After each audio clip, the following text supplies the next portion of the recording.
Hello everyone. हमारा जो next lecture है एडवांस कॉम्प्लेक्स का वो रहेगा। अब जो नेक्स्ट टॉपिक है वो हमारा रहेगा हुर्वित्ज़ थ्योरम।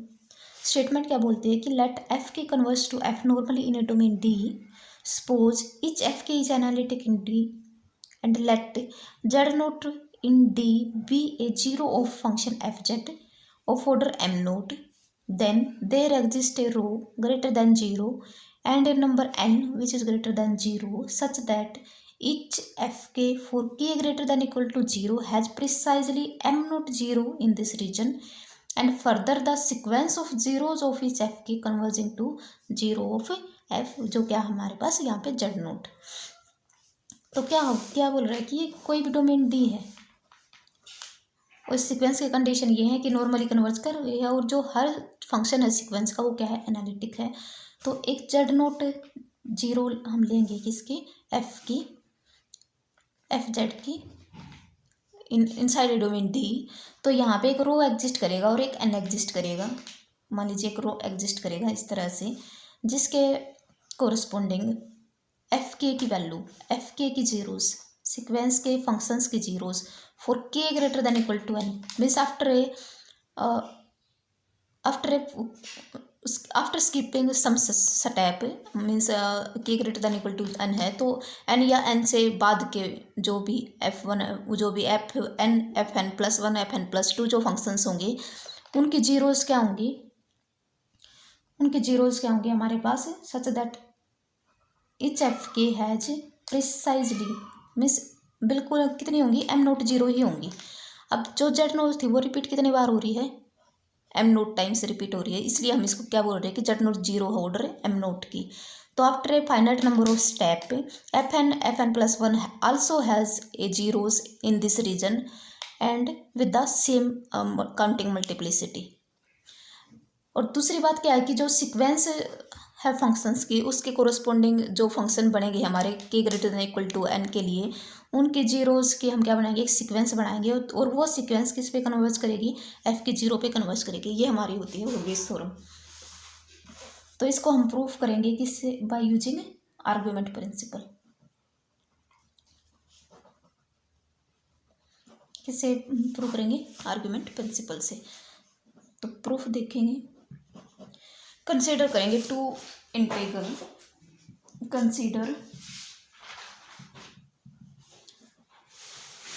टू इंटीग्रल, एक हमारा हो जाएगा 1/2 आइटा, और ये जो रीजन हम ले रहे हैं इस पे हम काम करेंगे। Z minus Z naught is equal to rho D log F के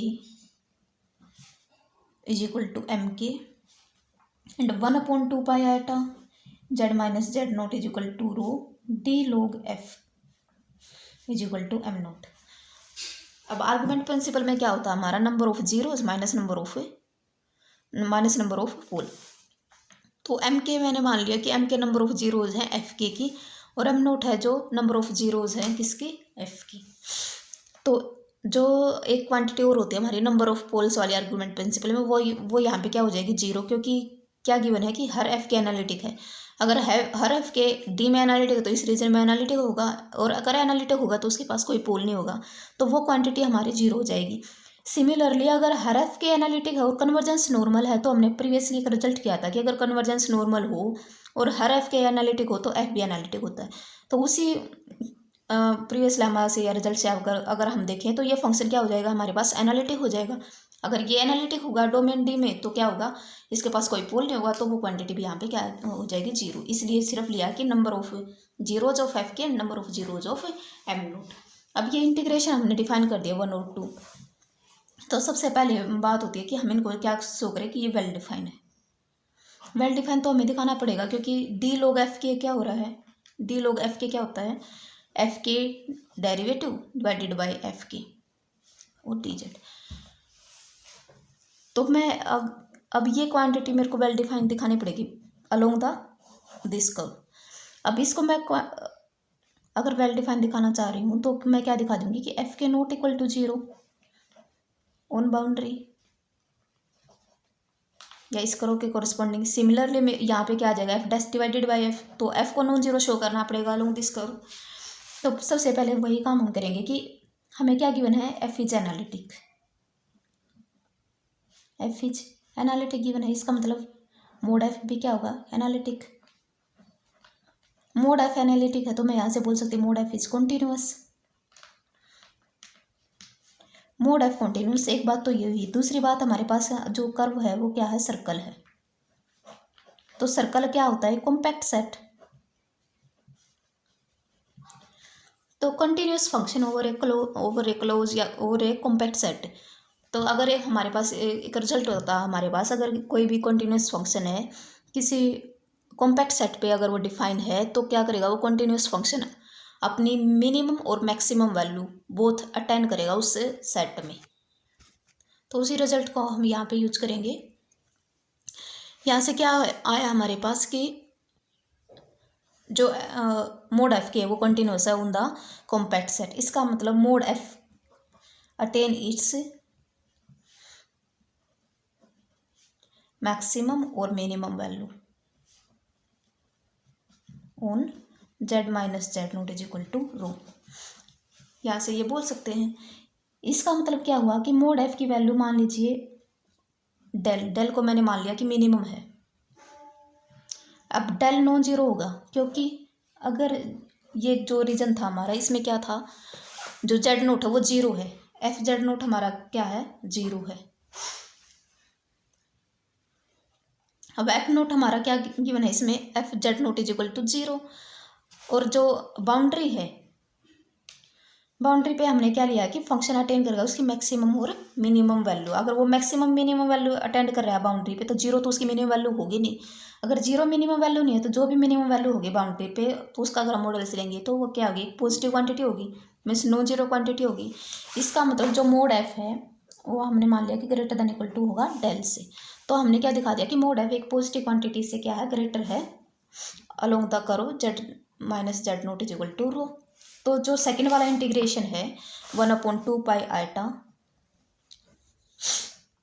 along Z minus Z naught is equal to rho D log F, ये क्या हो गया हमारा, वेल डिफाइन, क्योंकि हमने क्या शो कर दिया कि मोड एफ क्या है, greater than equal to some positive quantity on this curve. अब हमें क्या शो करना है कि एफ की गिवन है हमें, एफ की जो सीक्वेंस है जो कन्वर्ज कर रही है एफ पे uniformly in Z minus Z naught is equal to rho. तो एफ मोड एफ की सीक्वेंस है जो मोड एफ पे कन्वर्ज करेगी यूनिफॉर्मली। यहाँ पे हम डेफिनेशन लगा देंगे by definition of uniform continuity.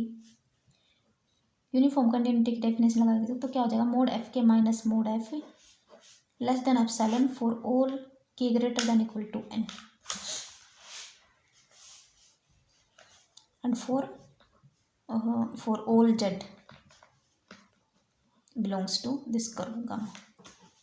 तो यहाँ से अगर मैं यहाँ से हम अप्लाई कर सकते हैं ट्रायंगल इनइक्वलिटी। ये हो जाएगा mod F K minus mod F less than equal to mod F K plus mod F.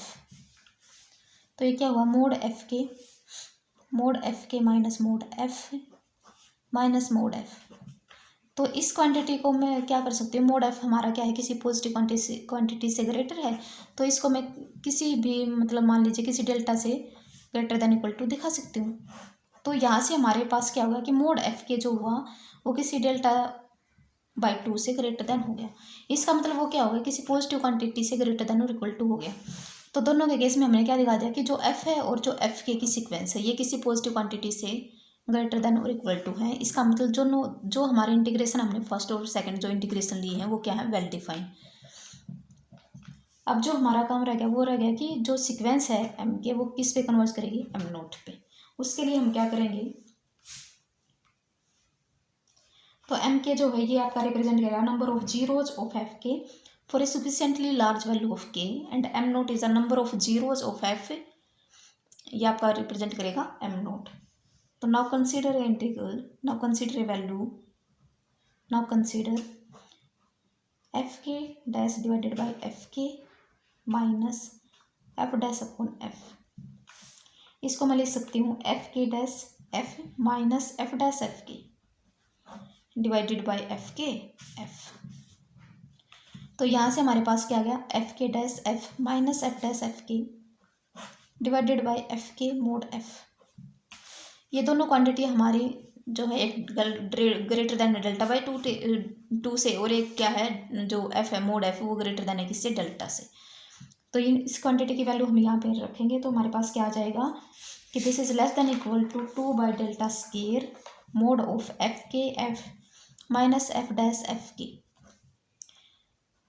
अब इनको बस अब क्या करना, जो हम मोस्ट जनरल जो चीज़ें क्या करते हैं एडजस्ट करते हैं इन टर्म्स को, इन टर्म को हम क्या कर सकते हैं एडजस्ट कर सकते हैं। F K dash F minus F dash F के जो मेन पर्पज है वो क्या है, इसको लेस देन एप्सिलॉन दिखाना। तो इस क्वांटिटी को क्या कर लेंगे हम एडजस्ट कर लेंगे और इसको क्या दिखा देंगे एप्सिलॉन से लेस। तो इसमें एक क्वांटिटी हम ऐड करेंगे F K dash F K minus F K dash F के। तो इस क्वांटिटी को हम ऐड करेंगे और एक जो चीज़ है ये है कि एफ के कन्वर्ज करता है एफ पे, और हर एफ के क्या है एनालिटिक है। तो अगर कोई फंक्शन एनालिटिक होता तो उसके इनफाइनाइटली मैनी डेरिवेटिव एग्जिस्ट करते हैं और एनालिटिक भी होते हैं। इसका मतलब जो क्या होगा कि इसके जो डेरिवेटिव की सीक्वेंस होगी ना वो भी क्या करेगी यूनिफॉर्मली कन्वर्ज करेगी। तो उसी चीज़ का यहाँ पे यूज करते हुए हम इसको शो कर देंगे कि ये चीज़ जो है लेस देन एप्सिलॉन हो जाएगी। तो यहाँ से हमारे पास आ जाएगा कि F K dash divided by F K minus F dash divided by F less than epsilon. इसका मतलब क्या हुआ, जो सीक्वेंस है F K dash over F K minus ये जो कन्वर्ज कर जाएगी किस पे, एफ डैश अपॉन एफ पे यूनिफॉर्मली। अब ये सीक्वेंस है यूनिफॉर्मली कन्वर्ज करेगी तो इसके जो इंटीग्रल की सीक्वेंस है वो भी क्या कर जाएगी यूनिफॉर्मली कन्वर्ज कर जाएगी F dash F D Z. अगर मैं 1 पाई 2 पाई आटा दोनों तरफ मल्टीप्लाई भी कर दूँ तो कोई भी डिफरेंस नहीं होगा, कोई भी चेंज नहीं होगा। तो क्या हो गया ये सीक्वेंस किस पे कन्वर्ज कर जाएगी, जो इंटीग्रल की सीक्वेंस है वो इस पे कन्वर्ज कर जाएगी। जो हमने फर्स्ट इंटीग्रल लिया था हमने दिखा दिया कि फर्स्ट इंटीग्रल जो कन्वर्ज करा किस पे, सेकंड पे, और फर्स्ट जो इंटीग्रल था वो हमारा क्या था एम के। इसका मतलब एम के कन्वर्ज कर रहा है एम नोट पे। अब हमें दिखाना कि M K is equal to M naught होगा। तो इसके लिए क्या होगा कि जो हर एफ के था ना हमारे पास एनालिटिक था। अब एक फैक्ट हमें पता है कि अगर फंक्शन एनालिटिक हो तो उसकी जो जीरोज होते हैं वो क्या होते हैं आइसोलेटेड जीरो। तो अब हमें क्या बनाने सीक्वेंस बनाने जीरोज ऑफ एफ के। अब जीरोज ऑफ एफ के अगर हम सीक्वेंस बनाएंगे तो उसमें जो पॉइंट्स होंगे वो क्या होंगे आइसोलेटेड पॉइंट होंगे। अब आइसोलेटेड पॉइंट की सीक्वेंस किसी एम नोट पे कन्वर्ज करिए, इसका मतलब कि आफ्टर एन और after K greater than equal to N, मतलब मीन्स कुछ स्टेप के बाद एफ के की जो जीरोज हो जाएंगे होंगी ना वो सब किसके इक्वल हो जाएंगी एम नोट के इक्वल हो जाएंगी। मीन्स हमारे पास क्या होंगे इनफाइनाइट मैनी पॉइंट्स एग्जिस्ट करेंगे K greater than equal to N के बाद, कि उस जो जीरोज के सीक्वेंस में है ना उसमें जो जेड नोट है वो इनफाइनाइटली मैनी टाइम्स अपीयर होगा। तो हम क्या बोल सकते हैं कि जो सीक्वेंस थी एम के की वो किस पे कन्वर्ज कर जाएगी एम नोट पे, सॉरी जो जेड के थी वो क्या हो जाएंगी जेड के means number of zeros of F के वो किसके इक्वल हो जाएंगी जीरोज ऑफ एफ ए। क्योंकि क्या होती है जो सीक्वेंस होगी वो आपकी आइसोलेटेड पॉइंट की सीक्वेंस होगी और वो किसी पॉइंट पे कन्वर्ज करिए मीन्स वो कन्वर्जिंग पॉइंट ही उसमें क्या हो रहा है फाइनाइटली मैनी टाइम्स अपीयर हो रहा है after a finite many step. तो ये था हमारा हुर्विट्ज़ थ्योरम। हुर्विट्ज़ थ्योरम में हमें क्या किया कि आर्गुमेंट प्रिंसिपल का यूज़ किया। मैं एक बार सिनॉप्सिस करवा देती हूँ कि सबसे पहले हमने क्या किया कि आर्गुमेंट प्रिंसिपल का यूज किया। आर्गुमेंट प्रिंसिपल के कोरस्पॉन्डिंग हमने दो इंटीग्रल कंसिडर किए, एक सीक्वेंस के फंक्शन के कोरस्पॉन्डिंग और एक कन्वर्जिंग फंक्शन के कोरस्पॉन्डिंग। फिर हमने क्या दिखाया कि वो दोनों इंटीग्रल 1 और 2 क्या हैं वेल डिफाइन है। वेल डिफाइन दिखाने के बाद हमने एक फंक्शन लिया ये कंसिडर किया और हमने इसको दिखा दिया कि ये यूनिफॉर्म कन्वर्ज करेगा। अब ये यूनिफॉर्म कन्वर्ज करेगा तो इसके इंटीग्रल की सीक्वेंस भी क्या होंगी, इंटीग्रल के कोरस्पॉन्डिंग जो सीक्वेंस बनेगी वो भी यूनिफॉर्मली कन्वर्ज करेगी। बट ये जो सीक्वेंस थी हमने कंसिडर की थी एम के और ये कंसिडर की थी हमने एम नोट। तो एम के कन्वर्ज कर गया एम नोट पे। अब एफ के एनालिटिक फंक्शन है तो उसकी जीरोज क्या होंगी आइसोलेटेड जीरो होंगी। तो सीक्वेंस जो है वो हमारी आइसोलेटेड पॉइंट्स की सीक्वेंस बनेगी, इसलिए वो सीक्वेंस किसके after finite number of steps her value हमारी किसके इक्वल हो जाएगी जेड नोट की। में से जो जीरोज है एफ की उसके इक्वल हो जाएगी। तो यही थी हमारी गुड बेस थ्योरम।